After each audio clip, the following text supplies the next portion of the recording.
9월입니다. 그죠? 뭐 아직 뭐 덥기는 덥습니다만은, 예, 9월이면 이제 벌써 느낌이, 더워도 느낌이 이제는, 이제는 가을이다라는 생각이 듭니다. 그리고 좀 늦은 감은 있지만은, 좀 늦습니다. 그죠? 지금 9월 말 정도 돼야지 이제 추석인데, 그래도 이제 9월 불공은 그래서 추석이 있어서 우리가 또, 추석에 맞춰서 내 근본을 또 찾아보고, 우리 부모님 늘 뭐 우리 부모님은 내 조상불 추복 뭐 이거 늘 있는 어떠한 그러한 원입니다만은, 또 그거는 또 추석이 있고, 또 추석이 또 뭐 10월 2일인가 뭐 이렇게 공휴일을 한다 그러죠. 그래서 뭐 예. 뭐 다 또 쉴 수 있는 분들 또 있고 없는 분들도 계시지만 또 황금연휴다 그래서 뭐 추석날 한국 우리나라에 남아 있을 사람이 얼마나 될란지 모르겠네요. 좀 다들 예. 추석이 29일인가요? 29일 맞나요? 예. 자, 그래서 우리 다음 내일부터 또 시작되는 9월 월추불공은 우리 주석이 있는 달이기 때문에 또 조금 더 이렇게 또 근본을 찾아가는, 근본을 생각하는 그런 또 불공이 돼야 되겠다라는 생각을 합니다. 하나 이제 말장난 비슷한 건데 하나 재미난 이야기 하고, 비가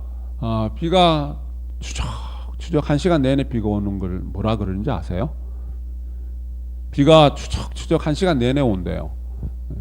그걸 추적 60분이라 그런답니다. 추적 60분.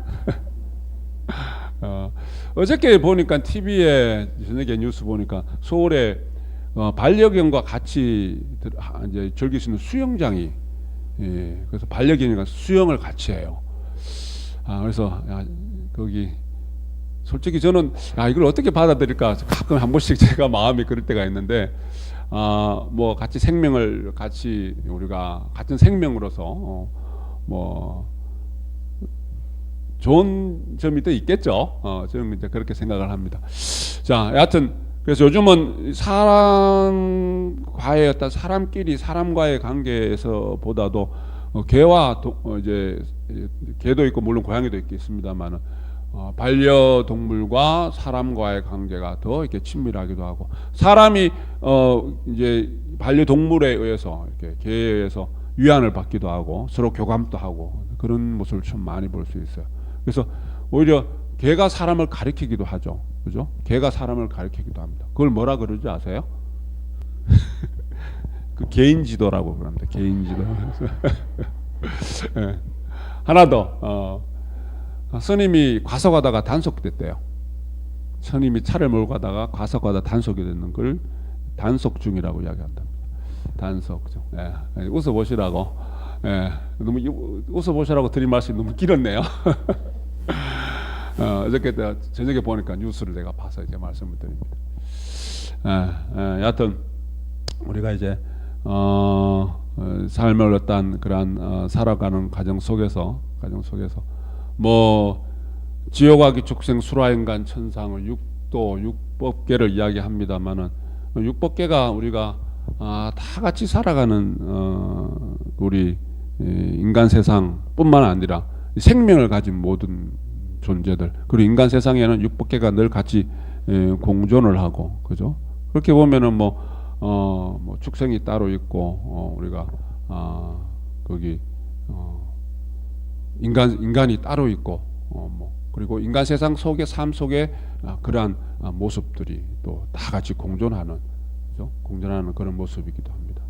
자, 밭을 갈아서 씨를 심는다, 그죠? 오늘 우리 실행론 밭을 갈아서 씨를 심고, 삼일행은 종자 같고 씨 종자 같고 단시행은 비료 같다. 썩지 않는 사과에 대해서 들어보셨어요? 썩지 않는 사과가 썩지 않을 수가 있나요? 네. 기적과 같은 사과, 기적과 같은 사과. 자, 일본의 아오모리인가? 아오모리 사과라고 말씀 들어보셨나요? 유명한 사과라는데, 그게 왜 이제 유명해졌냐면은 이제 사과는 우리 심당 우리 마당에 건너편에 이제 사과 나무가 있어요. 예, 조그만 사과나 그걸 무슨 사과라 그래요? 조그만 예? 꽃사과. 예. 그 사과가 맛은 있어요. 작년에 엄청 많이 열렸거든요. 근데 올해는 벌레 때문에 예, 뭐 몇 개 열리지도 않았고 뭐 한두 개 열린 다 떨어지고 열린 것도 막 벌레가 뭐가 손을 댈 수 없을 정도로. 또 사과나무가 원래 또 벌레를 많이 먹는답니다. 예, 과일나무들이 또 그렇죠. 단맛이 있고 그러다 보니까는. 그 농사를 하려 그러면은 농약을 많이 쳐야 돼요. 많이 쳐야 돼요. 농약을 이번에 약을 안 쳤나요? 약을 한번 봄에 한번 친 것 같은데 하여튼 뭐 손을 못 댈 정도로 이번에는 사과 농사를 우리 심당의 사과 농사 망쳤어요. 작년에는 많이 열렸는데 그게 이제 일본의 그 사과가 왜 유명하냐면은 사과 농사를 이제 짓는데 그 아내가 농부의 아내가 그 사과 그 농약에 알러지가 일어나서 막 몸이 안 좋아요. 그래서 야 농약을 치지 않고 사과 농사를 지어야 되겠다라고 이제 결심을 했나 봐요. 근데 주변에서 농약을 안 치고 사과 농사를 지는 주변에서는 다 이렇게 손가락질을 했대요. 저 말아 먹으려고 그런다고. 저거 농약을 안 치고 어떻게 사과 농사를 짓냐고 그랬답니다. 아니나 다를까 10년 내내 농사를 망쳤답니다. 10년 내내 자기가 연구도 해보고 했는데 그래서 결국은 거기 그 농부의 그 장인마저 막 이제 혼을 내고 그랬대요. 그래서 결국은 이제 자기가 결심을 이렇게 도저히 안 되겠다 싶어서 그냥 그만 확 죽어버리려고 그죠? 노건을 갖고 이제 산에 올라갔대요. 산에 올라갔는데 딱 올라갔는데 사과나무가 하나 있는데 거기는 누가 관리하는 것도 아니에요. 그냥 산 속에 나는 사과나무예요. 근데 사과가 싱싱하게 주렁주렁 열려 있더래요. 뭔가 되겠다라는 생각을 갖고 다시 심려를 기울여서 이렇게 물론 이제 정성을 들이지만은 뭡니까? 농약을 치지 않고 근데 그해 11년째 되던 해 사과 농사를 성공을 했대요. 사과가 주렁주렁 열렸대요. 사과가. 그리고 그 사과가 그해 태풍이 불었는데 주변에 있는 사과 나무는 90% 이상이 다 낙과가 돼서 사과가 다 떨어져서 몹쓸게 됐는데 그분이 농사짓는 그 가수원의 사과 나무는 80% 이상의 사과가 그대로 그 태풍 속에서도 그대로 보존되어 있더라 합니다. 그래서 이제 그 사과가 유명해져서 그 기적과 같은 사과라 또 이게 안 떨어지잖아요. 그러니까 고난을 이겨내는 기적을 만들어낸 사과 또 거기 사과나무에서 80% 이상이 그 태풍에서 이제 버텨내니까 이게 이제 수험생들이 많이 이렇게 주변의 가족들이 안 떨어지는 사과, 합격하는 사과 그래가지고 그의 엄청 유명세를 탔답니다. 엄청 유명세를. 그래서 이제 그 사과가 이제 소개가 된 적이 있는데 인터넷에도 한번 들어가 찾아보세요. 저도 이제 이야기를 듣고 찾아봐서 이제 저도 쭉 정리를 한 건데, 자, 그 사과가 이제 이제 그렇게 이제 유명하게 됐는데, 그러면 왜 이 11년째 돼서 이게 성공을 하게 됐으며, 왜 이 사과가 태풍에도 견뎌냈으며, 그리고 썩지를 않는데요. 이제 씨름을 한다고 그 사과와 농약을 치지 않은 그 사과와 다른 일반 사과를 그대로 한 장소에 놓고 테이블 책상 위에 놓고 4개월이 지났는데 다른 사과는 벌써 시커멓게 됐어요. 근데 요 사과는 그대로 있더라는 거예요. 그리고 4개월 이후에도 썩는 것이 아니라 수분이 빠져버려서 맛이 없더라는 거예요. 수분이 빠져버려서 썩지 않고 있더라는 거예요. 그래서 이제 원인을 알아봐야 될 거 아니에요, 그죠? 그래서 보니 이 사과 나무가 이제 농약을 안 치고 하니 해답은 그 나무의 뿌리에 있더라는 겁니다. 뿌리가 다른 일반 사과나무보다 더 깊게 튼튼하게 튼튼하게 뿌리를 내리고, 그러니 나무도 굵어지고 나무 가지도 굵어져서 그 사과가 나무 가지에 달려있는 그 자체가 힘이 있는 거예요. 그 가지가 사과를 확 웬만한 바람에도 붙들고 있는 힘이 생기는 거예요. 예. 그래서 농약을 치지 않는, 그러니까 결국은 뭐냐면 흙이 살아나서 흙 속에 있는 미생물, 그리고 그래서 이 미생물들의 활동 속에서 흙이 부드러워지니 뿌리를 깊게 내리고, 그리고 뿌리를 깊게 내리니 나무와 가지가 튼튼해져서 그 열매 자체가 실하게 되더라. 그 답은 뿌리에 있더라는 겁니다. 그죠? 더 근본은 우리 흙이라는 거죠. 땅 흙이라는 겁니다. 흙이 살아 움직이다는 거예요. 그죠? 그걸 봤을 때 우리가 늘 잘 아시는 내용이지만은 하나의 나무를 이야기할 땐 뿌리가 튼튼해야지 가지가 튼튼하고, 그리고 그 나무에서 열리는 열매들이 실하게 된다. 그죠? 그래서 그래서 농사라는 것은 우리 농부들 말씀입니다만은 흙에 하는 행위이고, 땅에 하는 행위이고, 흙에 투자하는 거예요. 농사는 흙에 투자하는 거예요. 네. 그래서 흙에 투자하게 될 때 모든 식물들이, 모든 나무나 이런 것들이 뿌리가 튼튼해져서 튼튼한 나무가 되고 열매들이 실하게 되는, 그죠? 자, 우리가 마음농사 이야기하잖아요. 그래서 그럼 마음농사는 어디에 하는 투자일까? 그러니까 내 마음에, 내 삶에, 내 인생에 나라는 존재의 근본은 무엇일까? 그죠? 우리는 주변에 여러 가지 해탈하고자 하는 각자의 원들이 있습니다. 각자의 원들을, 그 드러난 그 현상을 갖고 그 모습에만 집착을 해서 모든 것들이 화려하고 장엄하게 이루어지기를 바라는데, 가만히 들여다보면은 그 근본이, 세월이 10년이라는 세월이 행여나 걸릴지라도 그 근본이 무엇인가를 알 때, 그 근본에 대해서 마음농사의 그 근본은 무엇일까? 내가 심공을 하면서 마음공부를 하면서 어디다 근본을 둘 것인가? 제가 전주에 있을 때 군산의 인근에, 이제 군산에도 심당이 있었습니다. 그래서 이제 전주, 군산 이렇게 모임도 있고 해서 이렇게 한 번씩 방문도 하고 돌아다니면은, 군산에 아마 들어보신 분이 있을 거예요. 유명한 빵집이 있어요. 아무도 모르시죠? 포항에서는 아무도 모르다. 너무 거리가 멀어서 그래. 그러니까 상호를 이야기하면 안 될 것 같아요. 근데 전수님이 이야기를 했어요. 근데 그 빵집이 어마어마합니다. 매출이. 거기가 여러 가지 빵을 다 파는데 유명한 빵이 딱 두 가지가 있는데, 줄 서서 빵을 사는데 아무리 오래 줄 서 있어도 한 사람에 두 개밖에 안 팔아요. 네. 왜냐, 한 사람이 다 사가 버리면 뒤에 줄 수 있는 사람이 못 사가니까. 그래서 또 나중에 또 만들어내면 두 개씩. 네.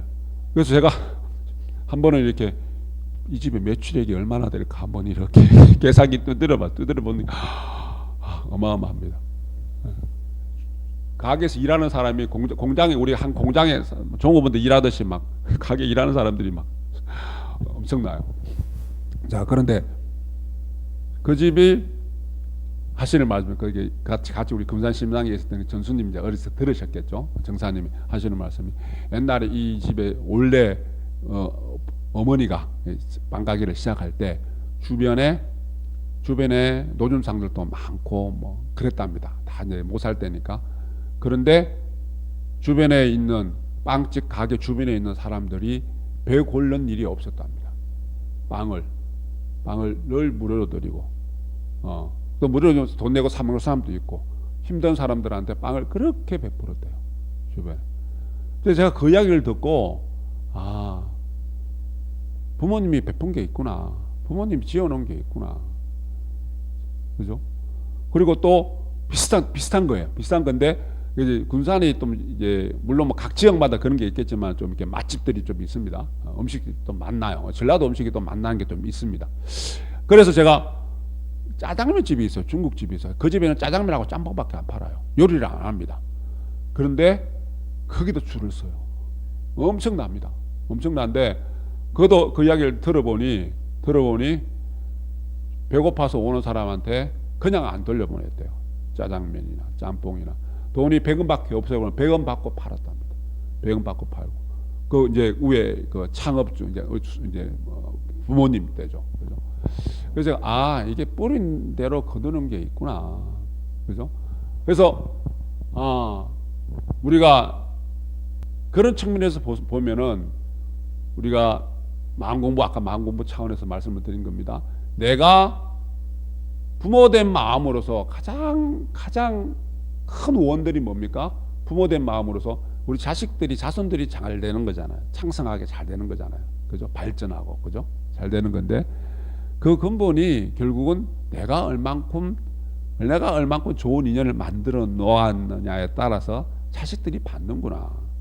그죠? 그래서 자식들이 뜻하는 바에서 일이 잘 안 되더라. 그럼 뭐냐 하면은 자식의 노력하지 않았다라는 것을 탓하기 이전에 물론 지가 노력 안 해서 되는 것 노력 안 해서 안 되는 것도 있어요. 그렇지만 그 이전에 뭘 해야 돼요? 내가 미끄럼이 되어주지 못했구나. 내가 튼튼한 뿌리가 되어주지 못했구나. 그죠? 그러면은 그럼 나는 예를 들어서 우리 그런 말 있잖아요. 잘 되면 지 탓이고 못 되면 조상 탓이다. 그죠? 근데 그냥 일반적으로 근데 그게 이제 좋은 말은 아니잖아요. 그죠? 잘 되는 것도 못 되는 것도 다 자기 탓. 그러니까 한편으로는 그 말도 맞는 것 같아요. 잘 안 풀리면은 조상 탓도 있는 것 같아요. 그죠?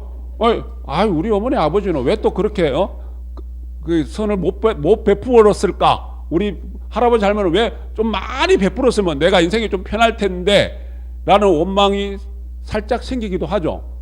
그죠? 그런데 부처님 가르치는 우리 마음 공부의 근본은 뭡니까? 내가 주인입니다. 자, 우리가 과거는 돌이킬 수 없는 거잖아요. 그죠? 지금 내가 어떻게 하냐에 따라서 나로 말미암아서 우리 자손들이 번창하고 창성할 수 있고, 그리고 우리 불법은 어떠합니까? 내가 어떻게 하냐에 따라서 내가 육식이 발라지고 업식이 정화되면은 부모를 제도시키고 죽은 조상들도 천도를 시키는 것이 우리 법이에요. 우리 마음공부법입니다. 마음공부법이에요. 그죠? 그래서 과거 지내온 거는 내가 돌이킬 수 없으니 거기에 대해서 내가 미련도 갖지 말고 미운 거 원망할 일도 다 내려놓고 내가 지금 뿌리를 튼튼하게 하는 내가 곧 그 뿌리가 되어서 뿌리가 튼튼하게 하는 그 행위를 할 때 나무가 튼튼해지고 그 나무에서 열리는 열매들이 실해지고 그리고 행여나 좋지 않은 인연 속에 있었던 우리 조상들까지 부모님도 제도시키고 조상까지 그 업식이 정화가 돼서 천도가 되는 그래서 내가 곧 중심이고 내가 곧 주인된 마음으로 그렇게 살아갈 때 그렇게 실천해 나갈 때 그렇게 내가 불공하고 정진해 나갈 때 내 가정은 내가 스스로 원하는 방향으로 발전되고 성장하고 늘 집안의 좋은 일들을 스스로 우리가 만들어낼 수 있습니다. 자, 우리 그러한 마음으로 내일부터 시작되는 9월 월초 불공을 그러한 마음으로 근본을 심공, 마음공부, 마음동사의 그 근본을 우리가 찾아서 근본을 바로 세워나가는 그런 공부가 되었으면 좋겠습니다. 진원봉독합니다.